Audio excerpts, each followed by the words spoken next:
The python is known worldwide for its ability to compress its prey to submission. With discipline and ingenuity, the python attacks the casino with multiple progressing lay bets going outside in and then decompressing bets for the feed. The python system is unique because it utilizes craps betting that is not continuous. Continuous betting is what gives a casino tremendous advantage. The python compresses all of the chips out of the casino. Don't forget to like and subscribe and watch to the end so that the statistic, summary, and exclusive p-lay-gistic slides can be easily understood.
If you haven't subscribed to the channels yet, be sure to hit that subscribe button and also hit that bell icon if you would like notifications of when we load new content. Our first angler is Jonathan Tays, who sent in a beautiful 8-kilogram sand shark that he caught at the Gantoes Surf, and this was caught on a sardine bait. Then a spectacular catch from Def Tuki, who caught this beautiful spotted eagle ray on a choco blob bait at Sudwana Bay. This measured in at 148 centimeters and was caught on his Dawa Saltus 8000 and his Grande Elite medium heavy. Safarar Adam with a diamond ray that he caught at Virginia Beach. This was caught on a mackerel bait and took him about 30 minutes to land.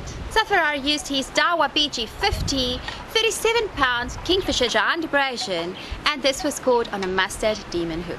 Then Mohammed Ishmael got his arms stretched with a very strong honeycomb. This honeycomb was also caught at Virginia Beach on a bonny head, and he used his Dawa BG50 and 37-pound Kingfisher giant abrasion. This fish was tagged and released. Then a catch of the lifetime for Carl Small, who caught a 40-kilogram, that's 155-centimeter carp at the Wilderness in Western Cape. Remember to subscribe to the channels and to hit that little bell icon for notifications of when new content is getting loaded. We'll see you next week, same place, same time. Goodbye.